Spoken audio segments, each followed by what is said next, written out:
Halo pemirsa, kembali lagi bersama saya Katarina Amelia di Wanyu Sore. Pemirsa, Mabes TNI mengungkapkan kemampuan diplomasi militer dan komunikasi strategis menjadi syarat Jenderal Bintang 3 yang akan memimpin pemimpin perdamaian Gaza Palestina. Informasi lainnya, pemirsa, Presiden Prabowo Subianto memberikan rehabilitasi terhadap mantan Direktur Utama PT ASDP Ira Puspadewi dalam kasus dugaan korupsi kerjasama usaha dan akuisisi PT Jembatan Nusantara oleh PT ASDP tahun 2019 hingga 2022. Pemirsa, inilah Wanyu Sore selengkapnya.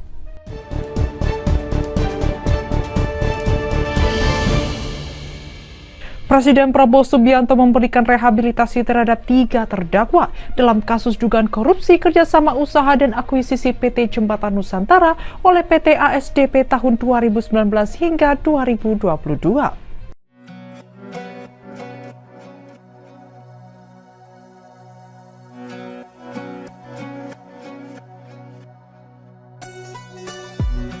Presiden Prabowo Subianto memberikan rehabilitasi terhadap 3 terdakwa dalam kasus dugaan korupsi kerjasama usaha dan akuisisi PT Jembatan Nusantara oleh PT ASDP tahun 2019 hingga 2022. Mereka yakni mantan Direktur Utama PT ASDP Ira Puspadewi, Direktur Komersial dan Pelayanan PT ASDP Muhammad Yusuf Hadi, dan Direktur Perencanaan dan Pengembangan PT ASDP Hari Muhammad Adi Caksono.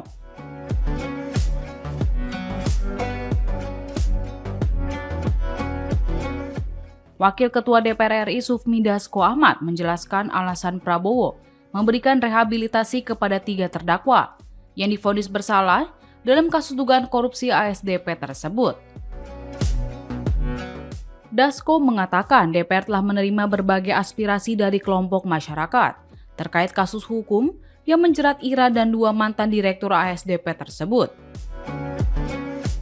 Ia pun meminta kepada Komisi 3 atau Komisi Hukum DPR untuk melakukan kajian terhadap perkara yang mulai dilakukan penyelidikan sejak bulan Juli 2024. Menurut Dasko, hasil kajian hukum itu kemudian disampaikan kepada pihak pemerintah terkait perkara nomor 68.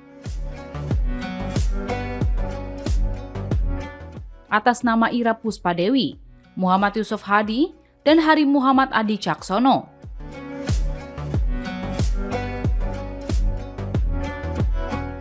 Di sisi lain, Menteri Sekretaris Negara atau Mensesnek Prasetyo Hadi mengatakan pemerintah dalam hal ini Kementerian Hukum juga menerima aspirasi terkait kasus Ira dan kawan-kawan.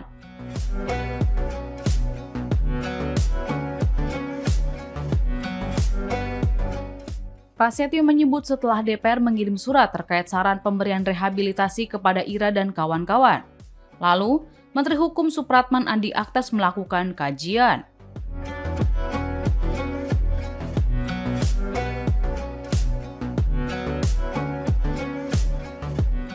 Disampaikan kepada Dewan Perwakilan Rakyat Republik Indonesia. Setelah Dewan Perwakilan Rakyat Republik Indonesia menerima berbagai aspirasi dari masyarakat, kelompok masyarakat, kami kemudian meminta kepada Komisi Hukum untuk melakukan kajian terhadap perkara yang mulai dilakukan penyelidikan sejak bulan Juli 2024. Hasil kajian hukum itu kemudian kami sampaikan kepada pihak pemerintah terhadap perkara nomor 68 Pitsus TPK 2025 PN Jakarta Pusat atas nama Ira Puspadewi, Muhammad Yusuf Hadi, Hari Muhammad Adi Caksono.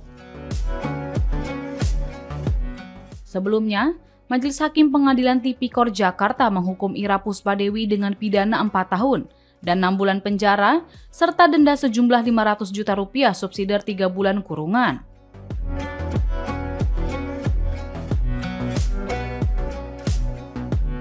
sedangkan Direktur Komersial dan Pelayanan PT ASDP Muhammad Yusuf Hadi dan Direktur Perencanaan dan Pengembangan PT ASDP Hari Muhammad Adi Caksono. Keduanya divonis dengan pidana masing-masing 4 tahun penjara dan denda sebesar Rp250 juta subsidiar 3 bulan kurungan. Menurut hakim, para terdakwa telah terbukti melakukan tindak pidana korupsi yang menyebabkan kerugian keuangan negara hingga Rp1,25 triliun dalam KSU dan akuisisi PTJN oleh PT ASDP tahun 2019 hingga 2022. Di sisi lain, putusan itu tidak bulat alias diwarnai perbedaan pendapat atau dissenting opinion oleh Ketua Majelis Hakim Sunoto. Ia berpendapat Ira dan kawan-kawan seharusnya divonis lepas karena tidak ada tindak pidana korupsi dalam kasus KSU dan akuisisi PTJN oleh PT ASDP. Berdasarkan fakta hukum di persidangan, Sunoto meyakini unsur-unsur tindak pidana korupsi terkait kerugian keuangan negara yang didakwakan JPU KPK tidak terbukti secara meyakinkan.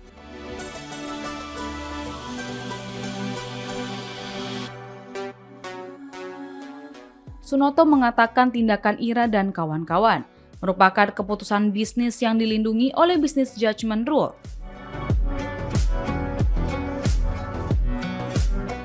Dia menganggap Ira dan kawan-kawan telah beritikat baik dan berhati-hati tanpa memiliki niat jahat atau mens rea untuk merugikan negara.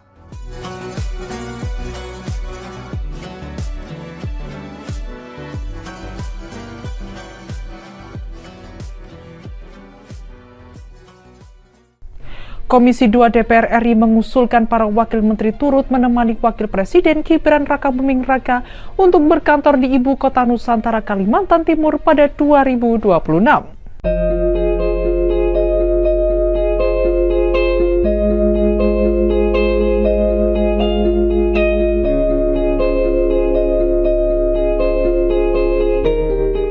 Komisi 2 DPR RI mengusulkan para wakil menteri atau wamen turut menemani Wakil Presiden Gibran Rakabuming Raka untuk berkantor di Ibu Kota Nusantara atau IKN Kalimantan Timur pada tahun 2026.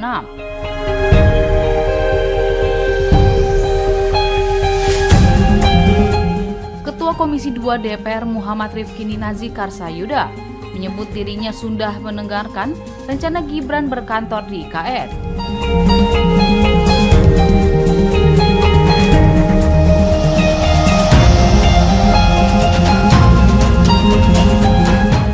Hal itu disampaikan Rifki Nizami dalam rapat di Gedung DPR Senayan, Jakarta pada Selasa 25 November 2025.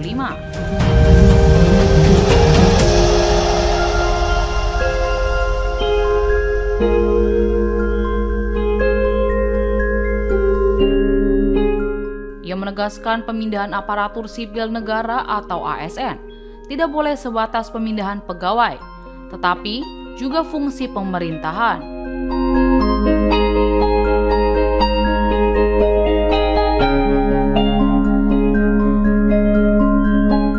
Menurut Rizky Zami, pemerintah di IKN baru dapat berjalan efektif dan maksimal apabila strukturnya bekerja secara menyeluruh, bukan sedikit demi sedikit.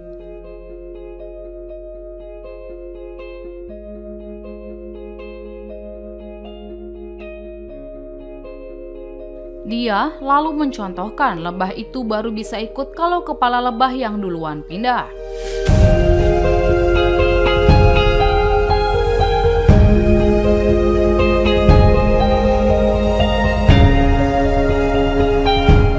Rifki Nizami berseloroh bahwa di Komisi 2 DPR dirinya juga diminta pindah ke IKN juga untuk menjadi contoh.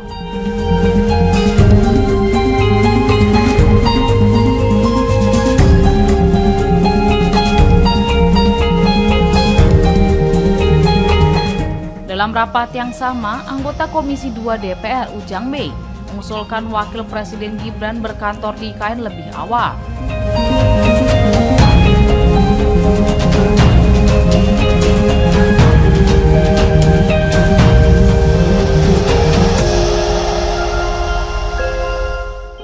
Komisi 2 fraksi Nasdem itu khawatir dengan keputusan Mahkamah Konstitusi atau MK terkait dengan penguasaan lahan di IKN yang disunat hingga 90 tahun.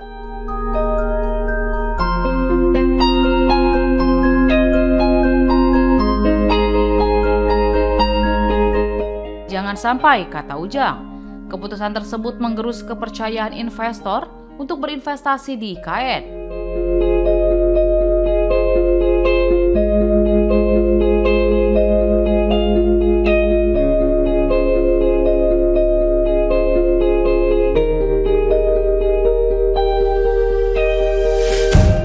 Terlebih saat ini, sejumlah ASN sudah hendak pindah ke IKN di akhir tahun 2025.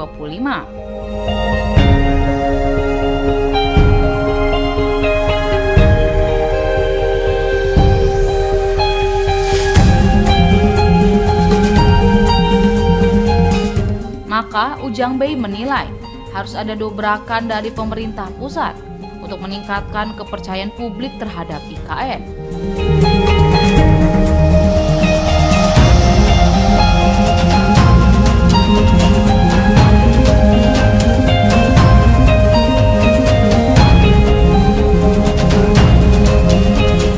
Ujang meyakini dengan kepindahan Gibran ke IKN bisa diikuti oleh pihak-pihak lainnya, sehingga tingkat kepercayaan publik terhadap IKN bisa bertambah.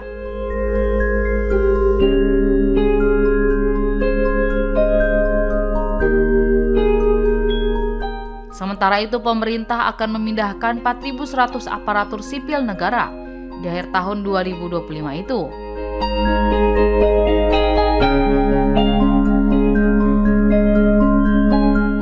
Kepala Otorita IKN Basuki Hadi Mulyono menegaskan, pembangunan ibu kota baru telah memasuki fase kedua, yang didukung oleh Peraturan Presiden atau Perpres nomor 79 tahun 2025, yang menjadi payung hukum dan politik.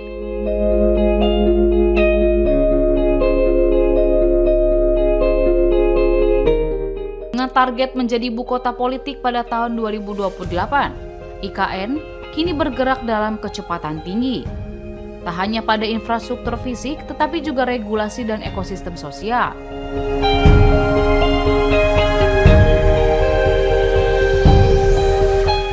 Ibu kota Nusantara akan ditetapkan sebagai kota politik oleh Prabowo pada tahun 2028 mendatang.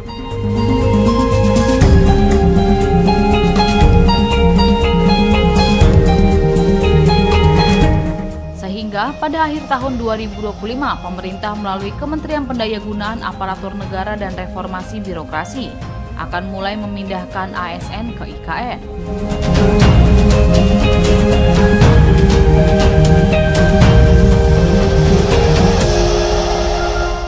Tercatat, akan ada 1.700 ASN hingga 4.100 ASN yang akan dipindahkan di gelombang pertama pemindahan ibu kota kali ini.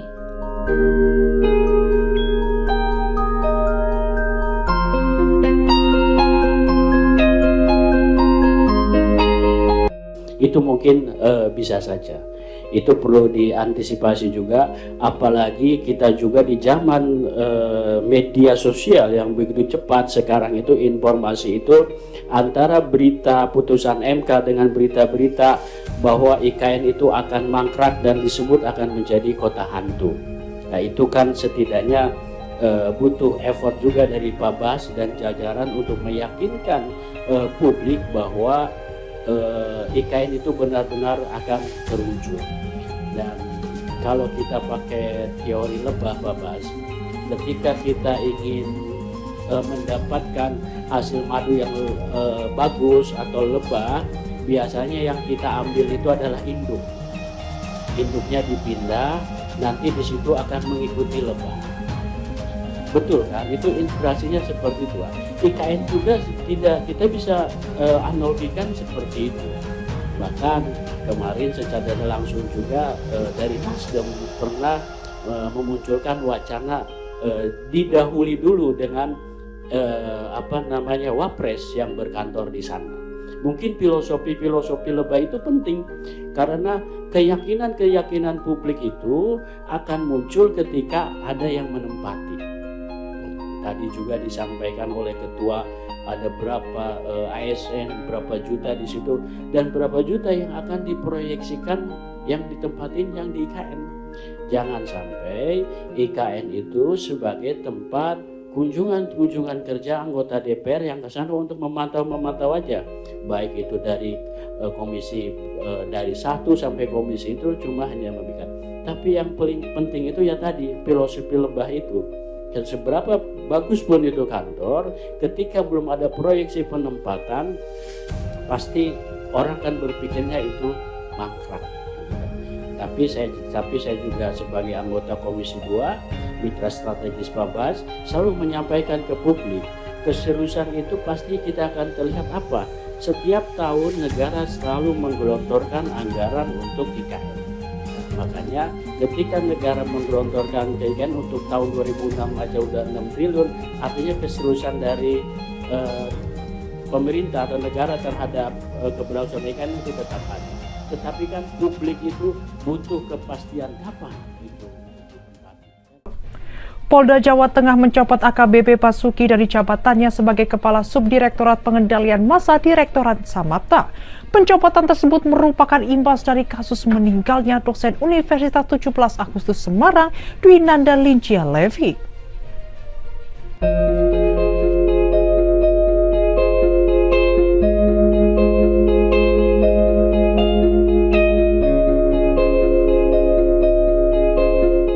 Polda Jawa Tengah mencopot AKBP Basuki dari jabatan Kasubdit Dalmas Dit Samatra Polda Jawa Tengah.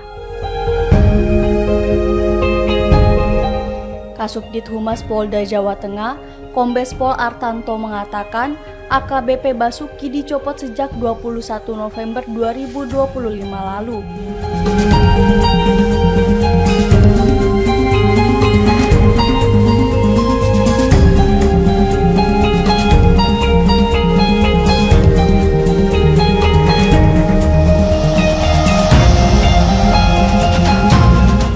Pencopotan tersebut merupakan imbas dari kasus meninggalnya dosen Universitas 17 Agustus Semarang, Dwinanda Lincia Levi.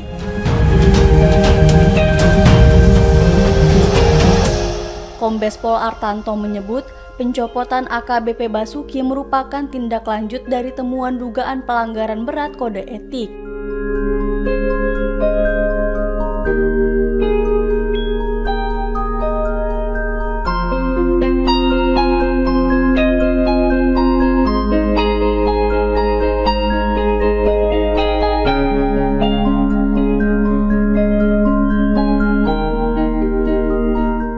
Ia mengungkapkan AKBP Basuki sudah tinggal bersama dengan Levi tanpa ikatan perkawinan yang sah selama 2 tahun di Mimpi Inkostel.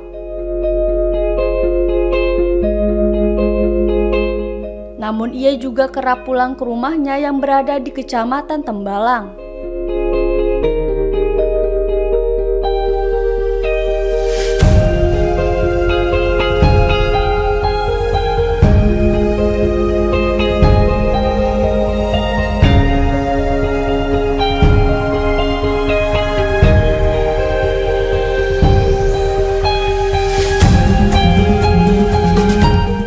Setelah dicopot, AKBP Basuki akan dipindahkan ke pelayanan markas atau Yanmas Polda Jawa Tengah.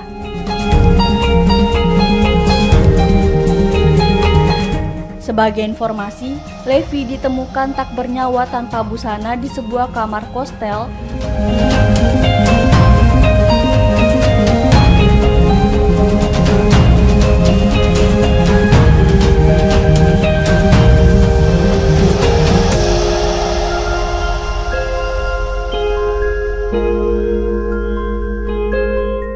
Yang berada di Jalan Telaga Bodas Raya nomor 11 Karangrejo, Gajah Mungkur, Kota Semarang pada Senin 17 November.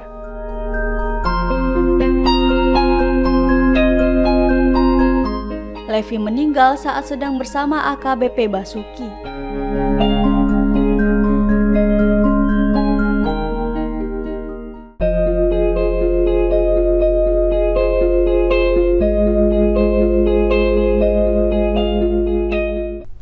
Sebuah akun TikTok @tan_johnson88 membuat heboh lantaran mengunggah keluhan atas tindakan pemerasan di tubuh Bid Propam Polda Sumut. Akibat kegaduhan tersebut, Kapolda Sumut langsung mengutus tim audit untuk menginvestigasi kebenaran dari kejadian yang viral tersebut.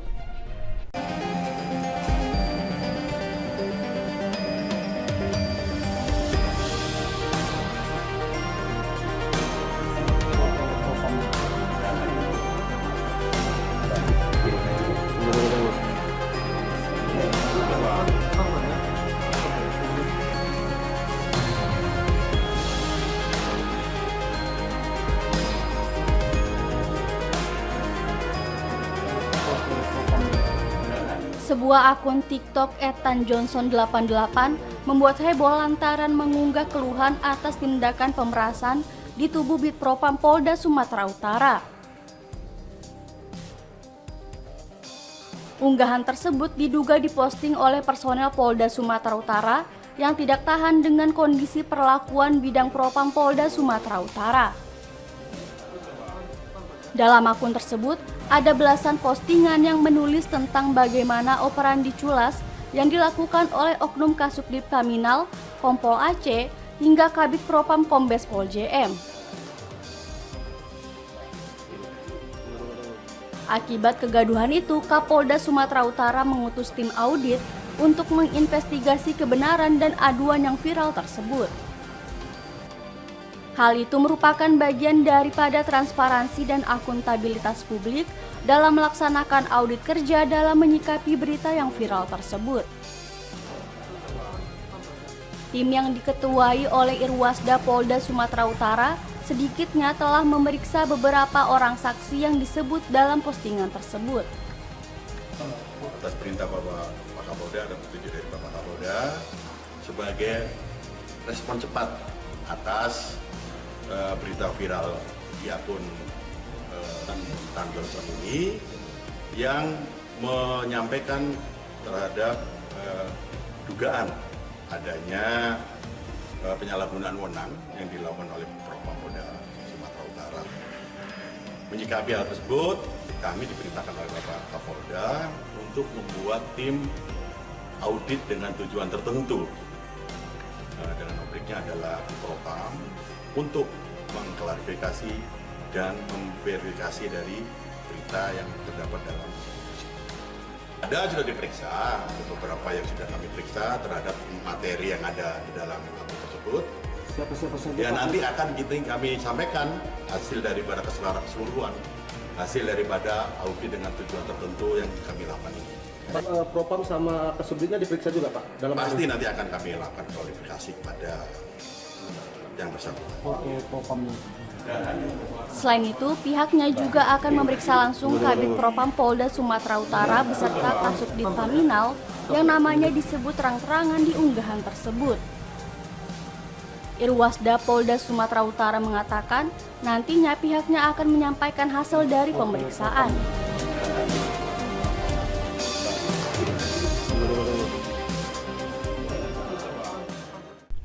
Kepolisian daerah Papua membentuk tim investigasi khusus menyusul penolakan pelayanan terhadap pasien hamil yang berujung pada kematian ibu dan bayi.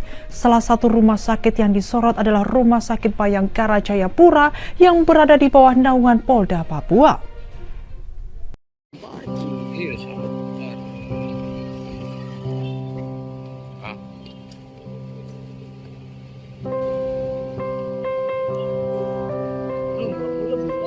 Kepolisian daerah Papua membentuk tim investigasi khusus menyusul penolakan pelayanan terhadap pasien hamil yang berujung pada kematian ibu dan bayi.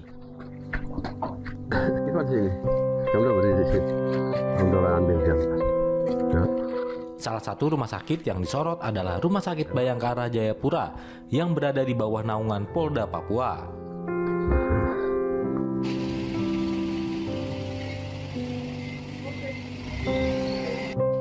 Polda Papua langsung membentuk tim investigasi khusus untuk mendalami kasus kematian Irene Sokoy, seorang ibu beserta bayi dalam kandungannya.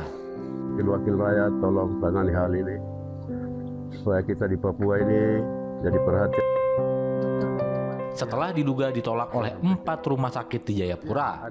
Ada perawat. Dari rumah sakit ke rumah sakit itu atas desakan keluarga atau karena dari Salah satu rumah sakit yang dilaporkan menolak adalah Rumah Sakit Bayangkara, Jayapura.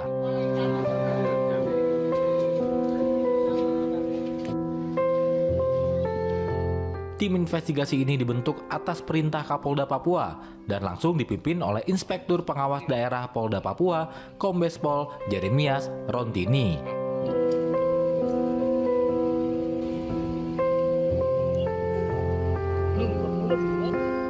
Kabid Humas Polda Papua, Kombes Pol Cahyo Soekarnito menegaskan investigasi ini bertujuan utama untuk mengusut dugaan pelanggaran SOP pelayanan kesehatan. Ivan sini. Kamu berdiri di sini. Kamu dorang ambil dia.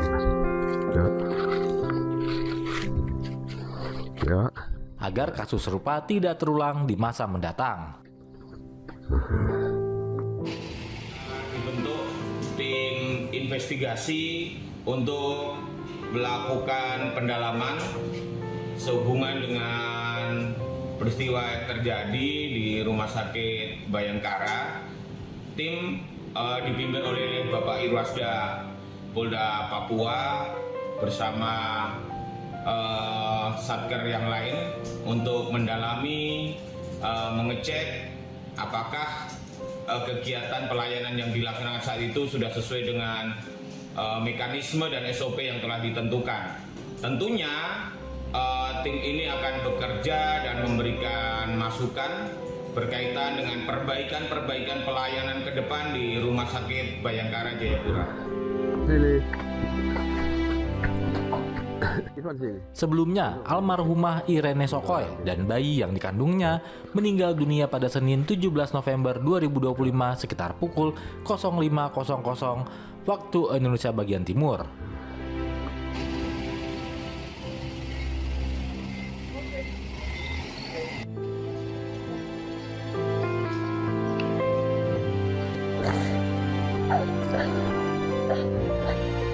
Keduanya mengembuskan napas terakhir setelah dilaporkan mendapat penolakan dari 4 rumah sakit saat membutuhkan penanganan medis.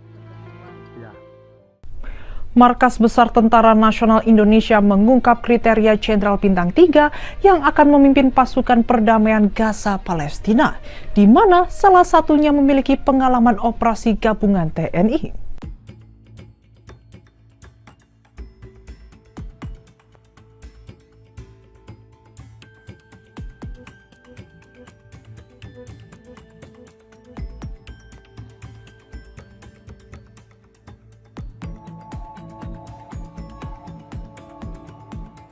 Kapuspen TNI, Maijen Freddy Ardiansah, mengungkap kriteria Jenderal Bintang 3 yang akan memimpin pasukan perdamaian Gaza, Palestina. Ia menyebut kriterianya ialah mempunyai pengalaman operasi gabungan TNI, pengalaman penugasan internasional atau pendidikan luar negeri, dan pemahaman mengenai operasi pemeliharaan perdamaian.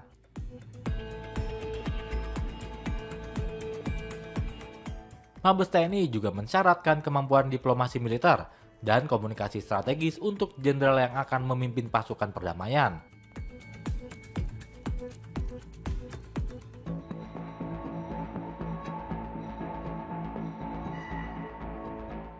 Freddy menjelaskan, Jenderal Bintang 3 ditunjuk untuk memimpin karena operasi pasukan perdamaian akan melibatkan 3 brigade komposit, yakni Batalion Kesehatan atau Yonkes, Batalion Zeni Tempur atau Yonzipur, dan Batalion Bantuan. Selain itu, tugas pasukan perdamaian juga terbilang kompleks karena mencakup aspek kemanusiaan, rekonstruksi kesehatan, dan perlindungan warga, serta kebutuhan koordinasi intensif dengan PBB dan aktor internasional.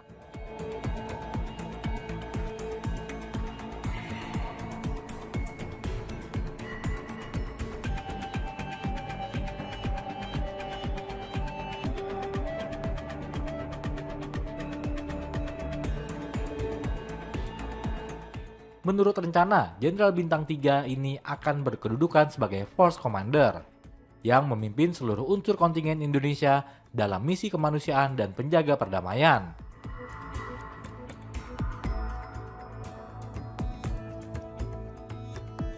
Komandan juga akan bertugas memastikan keselamatan personil dan efektivitas misi kemanusiaan,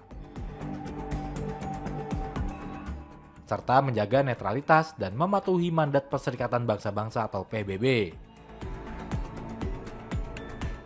Diberitakan sebelumnya, Panglima TNI Jenderal Agus Subianto mengungkapkan bahwa pasukan perdamaian yang hendak dikirim ke Gaza, Palestina, akan dipimpin oleh Jenderal Bintang 3.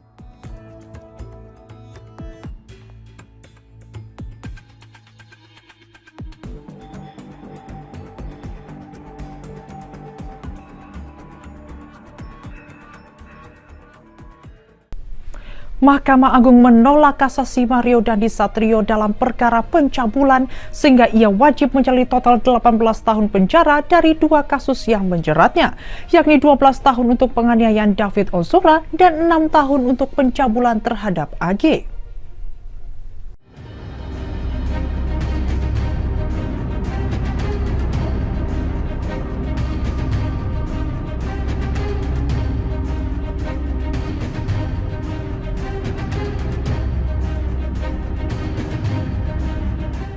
Mahkamah Agung resmi menolak kasasi yang diajukan Mario Dandi Satrio dalam perkara pencabulan.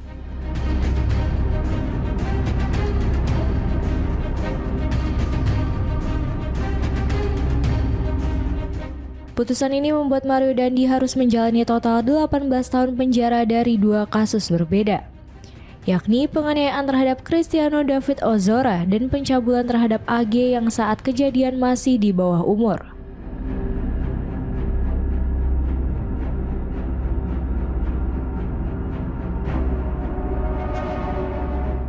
Kasus Mario Dandi mencuat pada 2023 setelah saksi penganiayaan terhadap David Ozora viral.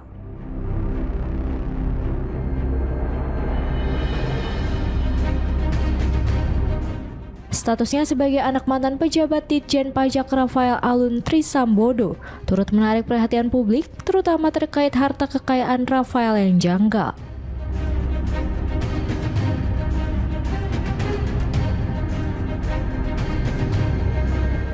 Mobil Rubicon yang dipakai Dandi saat penganiayaan bahkan tidak tercatat dalam LHKPN.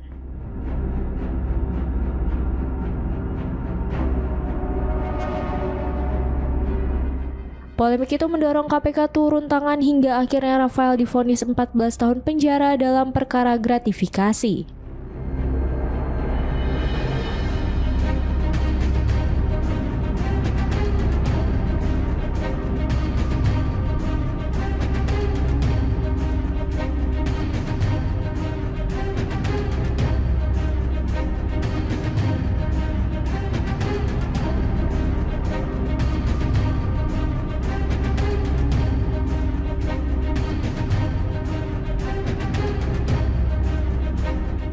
Dalam kasus penganiayaan, Mario Dandi dihukum 12 tahun penjara dan diwajibkan membayar restitusi 25 miliar rupiah kepada David.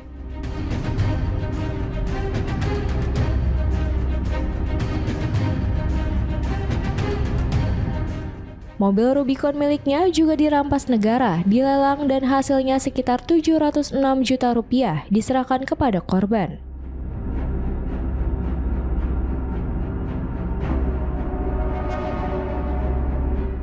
Dua orang lain yang terlibat, AG dan Shane Lucas, juga telah menjalani hukuman masing-masing 3,5 tahun penjara dan 5 tahun penjara.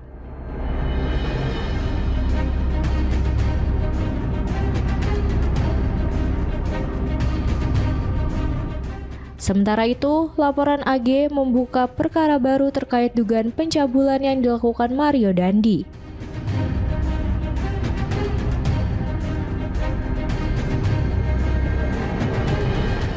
Pengadilan Tinggi Jakarta sebelumnya memperberat putusan tingkat pertama, menjatuhkan hukuman 6 tahun penjara dan denda 1 miliar rupiah subsidiar 2 bulan kurungan.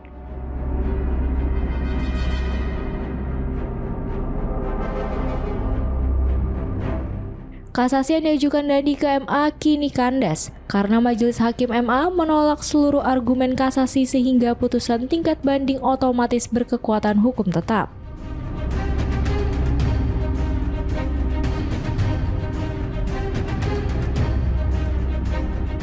Dengan demikian, Mario Dandi wajib menjalani 2 hukuman sekaligus, 12 tahun dalam kasus penganiayaan dan 6 tahun dalam kasus pencabulan. Namun ia sudah memperoleh remisi yakni 3 bulan pada HUT ke-80 RI serta remisi dasawarsa selama 90 hari.